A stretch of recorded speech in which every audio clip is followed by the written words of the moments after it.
Hello, welcome back to engVid. Today's lesson is a conversational lesson. We're looking at phrases to help you get out of trouble. How could this help you? Well, we all have difficult times at work where you need to keep a boss and employer happy, or in a domestic situation, you may need to keep your partner happy if they're a little bit peeved, if they're a little bit cross with you. So here are some phrases that will help you to do just that.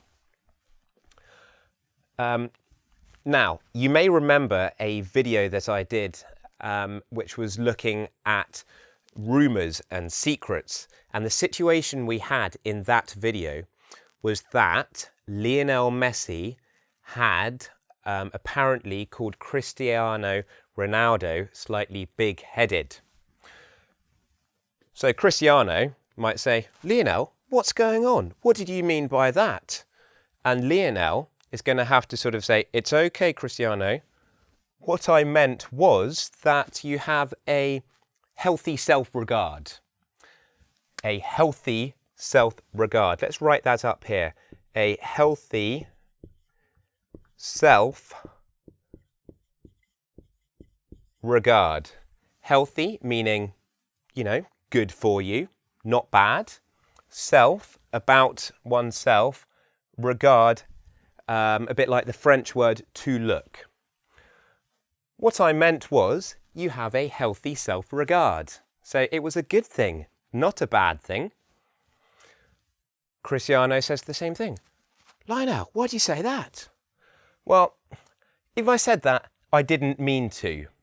So in this example, Lionel is basically saying, yeah, you know what, Cristiano, that's exactly what I said, but I didn't mean to.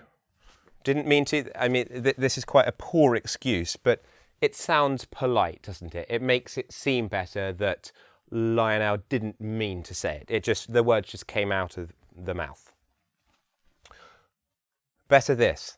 Let me put it another way. It's fantastic that you're so confident. It helps you become such a good player. Okay, so if we say something to a boss or a partner and they don't like the way we say something, we can try another way. Let me put it another way. You're fantastic. Another way of, so these two are quite similar here. Let me rephrase what I just said.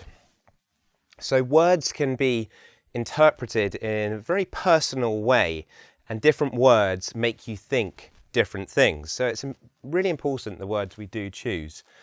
If someone doesn't like the words we have chosen, let me rephrase. So the prefix re means again, phrase, collection of words. Let me put that into another phrase. Let me rephrase what I just said. So just said something in the past tense. Let me say something again now. I'm asking for permission. Let me say something again in a better way. Or we have another option here of saying, no. That's not true at all. That's not what I said at all. Okay, so Lionel is saying, no, Cristiano, I did not say that. That's not. So we had the negative before what I said. That's not what I said. Okay, at all just emphasizes it that little bit more. This follows on. It's the same sense that the rumor, the secret is not true. I've no idea who told you that, but it's not true. I've no idea who told you that. I've no idea who told you. It's quite a forceful means of expression, that. It's quite emphatic. Okay, it's definitely saying this is not true. So being British, we always come up with quite polite phrases, as opposed to the Americans, North Americans, who might not beat around the bush quite as much. I'm afraid that is a slightly politer way of saying the above sentence. I'm afraid that just isn't true. Okay? Afraid softens the blow ever so slightly. I'm afraid that just is not true. Okay, another very British phrase, the fact of the matter is. Okay, so you could just say the fact is, but we add in of the matter, to do with this subject. The fact of this story, of this matter, the fact of the matter is, I did not call you big-headed. So, if the situation is becoming a little bit heated and it's coming into a little bit of an argument, you might just say, let's get this straight. Okay, so why do we say straight? Well, it's because, I know this is not a beautifully straight line, but things are a little bit muddled, a little bit confused. We don't know who said what. If I say, let's get this straight, again, it's saying, I'm going to tell you what actually happened. I'm going to tell you the facts now, not rumours or secrets. These are facts. Okay, so we've got here 9 sentence starters to help you steer clear of trouble at work and at home.